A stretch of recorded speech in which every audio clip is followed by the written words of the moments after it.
नियोजन का अगला तत्व बजट।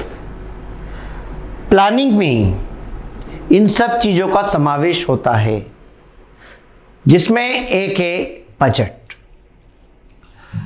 प्रत्येक संस्था के अंतर्गत जो भी कार्यक्रम तैयार किए जाते हैं उसमें मुद्रा, मनुष्य, सामग्री, उपकरण आदि का प्रयोग निहित होता है। बजट उन सभी साधनों के आंकड़ों के रूप में आवश्यकता व्यक्त करते हैं। आंकड़े या तो वित्तीय संदर्भ में व्यक्त किए जाते हैं, या घंटों या मशीन घंटों या उत्पादित इकाइयों या अन्य किसी रूप में जिन्हें आंकड़ों में आसानी से मापा जा सकता है। बजट अनेक प्रकार के हो सकते हैं: क्रय बजट, विक्रय बजट, श्रम बजट, आय बजट, रोकड़ बजट आदि। बजट का अर्थ क्या है? बजट का मतलब होता है वो अनुमानित आंकड़े जहां पर किसी भी प्रकार की समस्या को आंकड़े में व्यक्त किया जाता है, उसको हम बोलते हैं बजट। संस्था के अंतर्गत जो भी कार्यक्रम होते हैं, जो भी काम किए जाते हैं, उन समस्त कार्य को आंकड़ों के रूप में व्यक्त किया जाता है। तो बजट एक अनुमानित सूची होती है जिसमें किसी भी प्रकार की समस्या को आंकड़ों के रूप में व्यक्त किया जाता है, अंकों के रूप में व्यक्त किया जाता है, उसे बजट कहते हैं। बजट अनुमानित अंकों के आधार पर होता है, चाहे वो परचेज बजट हो कि आपको कितना माल खरीदना है, कैसे खरीदना है, ये सब चीज का हम पहले बजट बना करके चलते हैं। सेल्स बजट, सेल्स का भी बजट होता है, कितनी वस्तुएं बेचना है, कितनी बिक गई है, कितना स्टॉक में है, क्या मूल्य है उनका, ये सब आंकड़ों में व्यक्त किया जाता है। और लेबर बजट कि कितने लेबर है हमारे पास, लेबर की संख्या, उनके काम के घंटे, किसको कितनी सैलरी देना है, कितनी छुट्टियां हैं, ये सब चीजें आंकड़ों में व्यक्त हो रही होती है। इसी को ही बजट कहते हैं। Budget, cash budget, income budget, और भी बजट होते हैं, फ्लेक्सिबल बजट वगैरह, इस प्रकार से बजट होते हैं। तो बजट का यहां पर अर्थ होता है कि वो अनुमानित शीट, वो अनुमानित सूची जो आंकड़ों में व्यक्त की जाती है। और अंकों में, आंकड़ों में जब हम किसी सूचना को प्रदर्शित करते हैं तो वो आसानी से समझने योग्य होती है। तो इसलिए जब भी आप योजना बनाएं तो एक बजट बना करके चलना चाहिए। कोई भी काम हमें करना है तो हम यही पूछते हैं, भैया इसका बजट क्या है। अब बजट आप किस संबंध में पूछ रहे हैं? आपको कोई कार्यक्रम करना है तो आप सबसे पहले ये बोलेंगे भाई इसमें क्या बजट बैठेगा। तो बजट मतलब वहां आप पैसों की बात कर रहे हैं, पर पैसे मतलब अंकों के रूप में कितना खर्चा आना है। तो इसकी व्यवस्थित रूपरेखा बनाना ये बजट कहलाता है। जब बजट हमारे पास होता है तो उस बजट को आधार मानकर हम कार्य करते हैं। हमारी सरकार भी हर साल बजट ही तो पेश करती है। उस बजट में आगे क्या होगा और अभी तक हमारे क्या लक्ष्य थे, क्या प्राप्त हुआ, क्या नहीं हुआ, आगे किस प्रकार से जो है हर क्षेत्र में जो भी आंकड़े वो सरकार द्वारा प्रदर्शित किए जाते हैं। टैक्स के हो, इनकम के हो, मूल्य में बढ़ रहा है, घट रहा है, कहाँ कंसेशन दिया जा रहा है, कहाँ सब्सिडी दी जा रही है, ये सब आंकड़े ही तो होते हैं जो अट्रैक्टिव होते हैं, आकर्षित करते हैं ये व्यक्ति को। ठीक है। तो इस प्रकार बजट के पश्चात हम आते हैं कि एक बजट में क्या विशेषता होनी चाहिए। बजट एक एस्टिमेटेड शीट होती है जिसमें सूचनाओं को आंकड़ों के रूप में व्यक्त किया जाता है। एक प्रभावी बजट की विशेषताओं को निम्न प्रकार से स्पष्ट किया जा सकता है कि बजट आवश्यक तौर पर दिए हुए भावी समय के लिए होना चाहिए।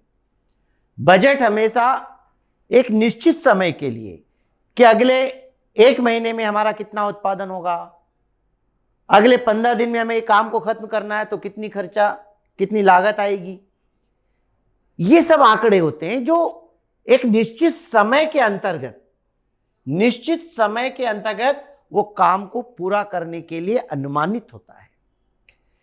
आपको भविष्य में कोई काम करना है तो उसको पूरा करने के लिए जो आंकड़े होते हैं अनुमान के आधार पर, वो भविष्य संबंधित होते हैं, वो होना चाहिए।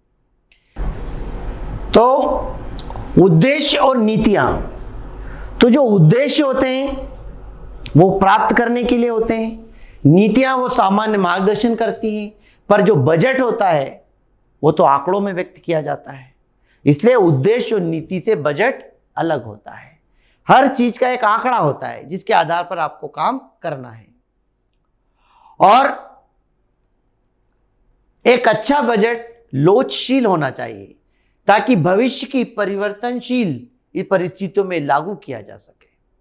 बजट अनुमान के आधार पर होता है, बजट को आधार मानकर हम कोई काम करते हैं, परंतु बजट में क्या होता है, क्या गुण होना चाहिए, लोचशीलता, मतलब परिस्थिति के अनुसार उसको कम ज्यादा किया जा सके, इस प्रकार से होना चाहिए, क्योंकि परिस्थितियां परिवर्तनशील है।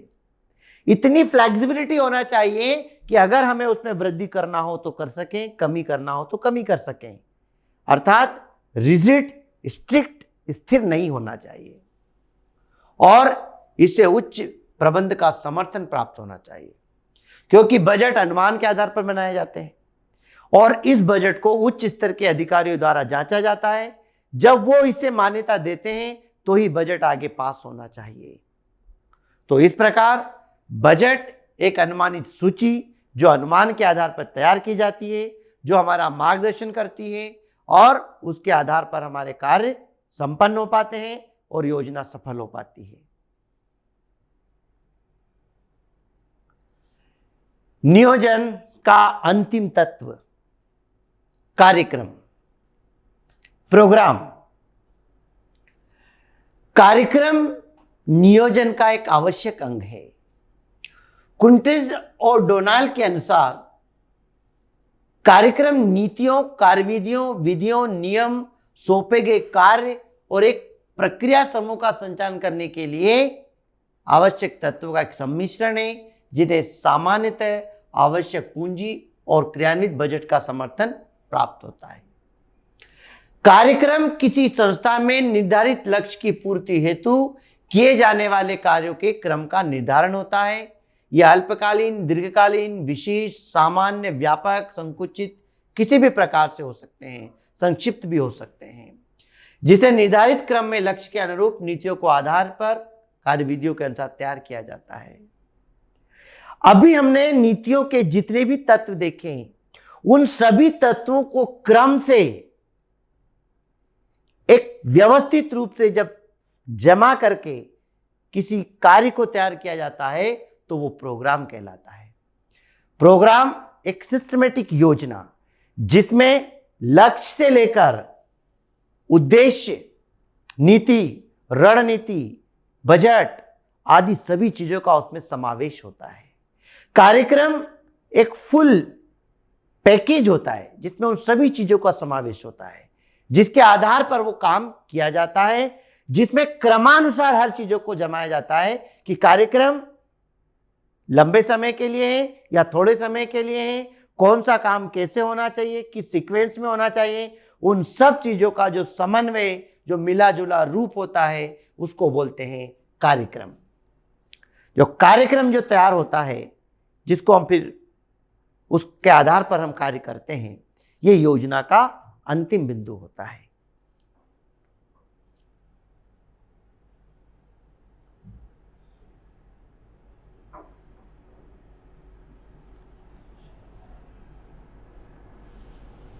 इसके पश्चात नियोजन के आवश्यक तत्वों के पश्चात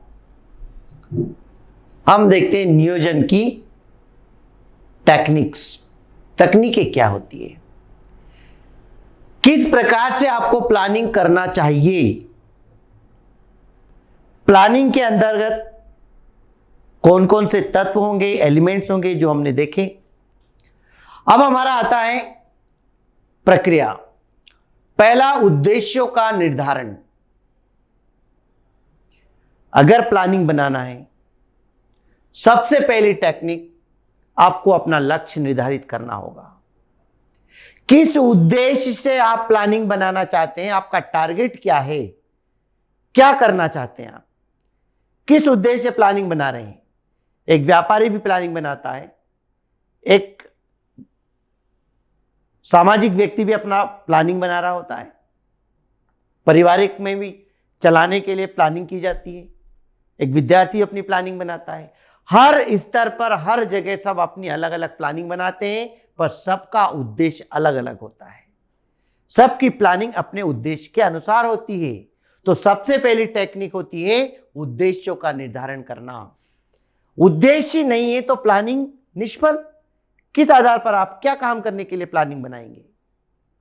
इसलिए सबसे पहला होना चाहिए उद्देश्य का निर्धारण। इसके बाद पूर्व अनुमान लगाना, फोरकास्टिंग करना। नियोजन होता ही इसीलिए है कि भविष्य में कोई काम करना कैसे, किससे करवाना है, किस विधि से करना है, क्यों करना है, कैसे करना है, ये चीजें की हम पहले से अनुमान लगाते हैं। तो योजना की प्लानिंग बनाने की अगली टेक्निक होती है अनुमान लगा के देखना, एस्टिमेट करना, कल्पनाएं करना कि किस तरीके से किस काम को करें तो हमें कैसे सफलता मिलेगी या नहीं मिलेगी। नियोजन की सीमाओं का निर्धारण, to decide the limitations of planning. नियोजन की सीमाओं का निर्धारण करना। प्लानिंग बनाई जाती है किसी निश्चित काम को करने के लिए, हर उद्देश्य के लिए अलग प्लानिंग होती है। जो भी प्लानिंग बनाए उनकी लिमिटेशंस हमें पहले पता होना चाहिए कि इसके अंतर्गत यही काम हो सकते हैं, इसी क्षेत्र में ये लागू हो सकती है, अन्य जगह इसका अगर हम उपयोग करेंगे तो उसका हमें कोई भी प्रतिफल नहीं मिलेगा। तो इस तरीके से जब हम प्लानिंग बनाएं तो उसकी सारी कमियों को हमें ध्यान में रखना चाहिए कि ये कहां पर लागू हो सकती है, किस उद्देश्य, किस क्षेत्र के लिए लागू होगी। वैकल्पिक कार्य पथों की खोज एवं मूल्यांकन, ways of searching of alternative.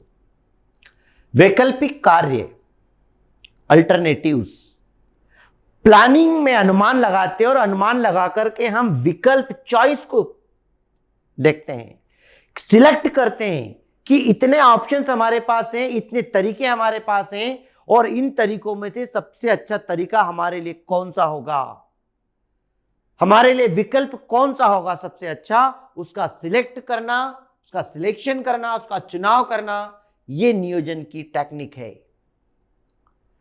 अनुमान में हम विभिन्न तरीकों को पहले सोचते हैं, विचारते हैं, देखते हैं कि इस काम को करने के कितने तरीके हैं, वो सारे तरीकों का अनुमान लगा करके फिर हम उसका सिलेक्शन करते हैं, जो बेस्ट है उसको सिलेक्ट करते हैं। उप योजनाओं का निर्माण करना, डिटरमाइनिंग सब प्लान्स। योजनाओं के अंदर भी योजनाएं बनती है। एक बड़ी प्लानिंग को पूरा करने के लिए कई छोटे छोटे कार्यों के लिए अलग अलग प्लानिंग बनाई जाती है, उसको बोलते हैं हम उप योजना। एक उदाहरण के लिए, एक कॉन्ट्रैक्टर है, उसने एक मकान, बिल्डिंग बनाने का ठेका लिया, तो वो प्लानिंग बिल्डिंग की करेगा, लेकिन उस बिल्डिंग के अंदर उसको नल फिटिंग कराना है, लाइट फिटिंग कराना है, फ्लोरिंग कराना है, वो अलग अलग व्यक्तियों से कॉन्ट्रैक्ट करेगा। सब अलग अलग काम करने वाले लोग होते हैं, तो अलग अलग काम के लोग अलग अलग प्लानिंग करते हैं। उसको लाइट फिटिंग कराना है तो उसकी प्लानिंग अलग चल रही होती है, नल फिटिंग कराना है उसकी प्लानिंग अलग चल रही होती है। एक एग्जाम्पल्स होता है। तो ऐसे ही व्यापार के अंदर कोई काम को पूरा करना है, उत्पादन करना है, तो उस उत्पादन के लिए अन्य जो काम करेंगे हम, सहायक काम, उनके लिए भी योजना बनाना पड़ती है। तो हर छोटे छोटे काम के लिए भी अलग अलग योजना बनाना, यह कहलाता है उप योजनाओं का निर्माण करना, सहायक योजनाएं। और उन सहायक योजनाओं से मिलकर के बड़े बड़े काम होते हैं। छोटे छोटे काम को जब हम पूरा कर लेते हैं तो फिर बड़ा लक्ष्य हमारे आप पूरा हो जाता है। और क्रियाओं के समय एवं क्रम का निर्धारण करना, यह टेक्निक है कि काम को करने के लिए कितना समय लगेगा, क्या सीक्वेंस रहेगा और किस क्रम से काम को किया जाएगा। ये सब चीजें पहले से निर्धारित कर देना चाहिए। इस टेक्निक के अंतर्गत ये कि जो भी काम हमारा है उस कार्य की कार्य दशाएं देखी जाती है, कार्य को किस प्रकार से करना है, मशीनों से होने वाला काम है या फिजिकल लेबर के द्वारा ही वो काम होगा, और काम कितने समय में होगा, किस टाइम पे वो काम करना है, और काम को करना है तो किस प्रोसीजर से काम होगा, किस काम को पहले करना है। ये सारे क्रम, ये सारी टेक्निक आपको पहले से निश्चित करना होगी और निर्धारित करना होगा। इस प्रकार आपका जो नियोजन है वो सफल हो पाएगा।